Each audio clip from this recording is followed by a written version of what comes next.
رسول اللہ صلی اللہ علیہ وسلم نے فرمایا، ہر مسلمان پر صدقہ کرنا فرض ہے۔ لوگوں نے پوچھا، اے اللہ کے نبی، اگر کسی کے پاس کچھ نہ ہو؟ آپ صلی اللہ علیہ وسلم نے فرمایا کہ پھر اپنے ہاتھ سے کچھ کما کر خود کو بھی نفع پہنچائے اور صدقہ بھی کرے۔ لوگوں نے کہا، اگر اس کی طاقت بھی نہ ہو؟ فرمایا کہ پھر کسی حاجت مندی فریادی کی مدد کرے۔ لوگوں نے کہا، اگر اس کی طاقت بھی نہ ہو؟ فرمایا تو آپ صلی اللہ علیہ وسلم نے فرمایا، پھر اچھی بات پر عمل کرے اور بری باتوں سے باز رہے، یہی اس کا صدقہ ہے۔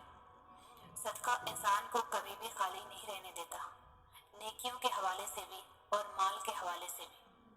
رسول اللہ صلی اللہ علیہ وسلم نے فرمایا، جو شخص حلال کمائی سے ایک کھجور کے برابر بھی صدقہ دیتا ہے اور اللہ تعالیٰ حلال و پاکیزہ چیز ہی قبول کرتا ہے، اللہ تعالیٰ اس صدقے کو اپنے دائیں ہاتھ میں لیتا ہے، پھر اسے دینے والے کی خاطر بڑھاتا ہے، جس طرح تم میں سے کوئی اپنے گھوڑے کو بیچ کر پال کر بڑھاتا ہے، حتیٰ کہ وہ کھجور پہاڑ کے برابر ہو جاتی ہے۔ یعنی صدقہ دینا اس کھجور کی طرح ہوتا ہے جو آپ اللہ کی راہ میں کسی کو دیتے ہیں، اور پھر اللہ اس ایک کھجور کو آپ کے لیے درخت بنا دیتا ہے، جس پر اس ایک کھجور جیسی لاکھوں کھجوریں ہوتی ہیں جو آپ نے اللہ کی راہ میں صدقہ کی ہوتی ہے۔ صدقے کا صلہ کبھی بھی کم نہیں ملتا، یا تو دگنا ملتا ہے۔ صدقہ آپ کو اللہ کے بہت قریب کر دیتا ہے۔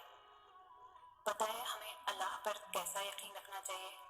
ایسا کہ جب سب دروازے بند نظر آئیں، جب امید کی ایک بھی کرن نہ ہو، جب ہر طرف مایوسی کے بادل چھا جائیں، جب دنیا کہے کہ یہ تو ہونا ناممکن ہے، جب لوگ کہیں کہ شاید یہ تمہارے نصیب میں ہی نہیں، بس اس وقت بھی تمہارے رب پر مکمل یقین ہونا چاہیے کہ وہ ہے نا، وہ پیدا کرے گا اسباب، اور پھر دیکھنا وہ تمہارے یقین کی لاج رکھ لے گا اور تمہیں ناممکن کو ممکن میں تبدیل کر کے عطا کرے گا۔ وہ ناممکن کے وسیلے سے ہی تمہیں مہیا کرے گا، بس شرط اتنی ہے کہ تمہارا اس پر یقین کامل ہو۔ اللہ دیکھتا ہے جب تم سجدوں میں تڑپتے ہو، اللہ دیکھتا ہے جب تم دعا کے لیے ہاتھ اٹھا کر خاموش ہو جاتے ہو، اللہ کو اندازہ ہے جب تم صبر کرتے بھی تھک جاتے ہو، اللہ کو ہر اس لمحے کی خبر ہے جب تم بے بس ہو کر خاموش ہو جاتے ہو۔ یقین رکھو، صبر رکھو، امید لگانے والوں کو اللہ کبھی بھی نا امید نہیں ہونے دیتا۔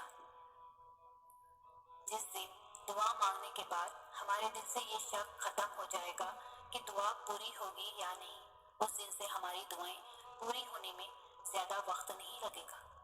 اللہ سے یقین کا رشتہ بنائیں، شک کا نہیں کہ پتہ نہیں میری دعا قبول ہوگی بھی یا نہیں۔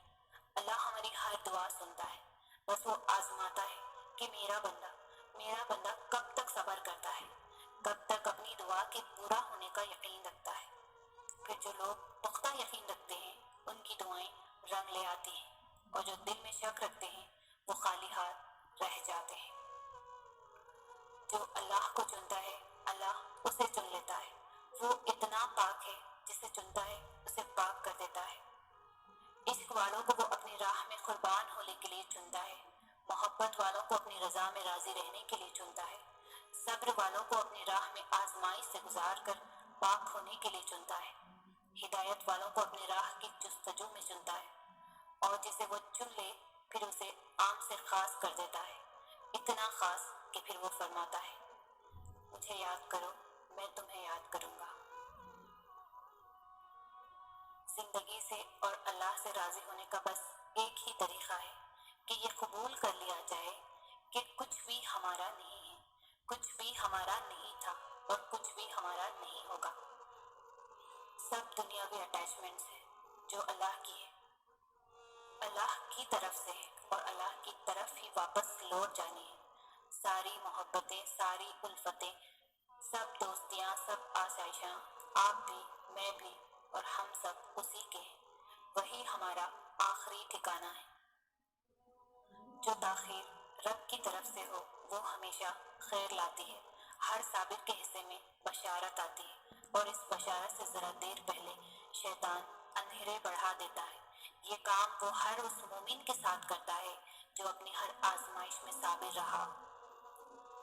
جب اللہ تعالیٰ کسی بندے سے بھلائی کا ارادہ کرتے ہیں تو اسے ایسا بنا دیتے ہیں کہ وہ اپنے گناہوں کا اعتراف کرتا ہے، دوسروں کے گناہوں کے متعلق باتیں نہیں کرتا، اپنے مال میں سخاوت کرتا ہے، جو دوسروں کے پاس ہے اس سے بے رغبتی اختیار کرتا ہے، اور لوگوں کی طرف سے دی جانے والی تکالیف برداشت کرتا ہے۔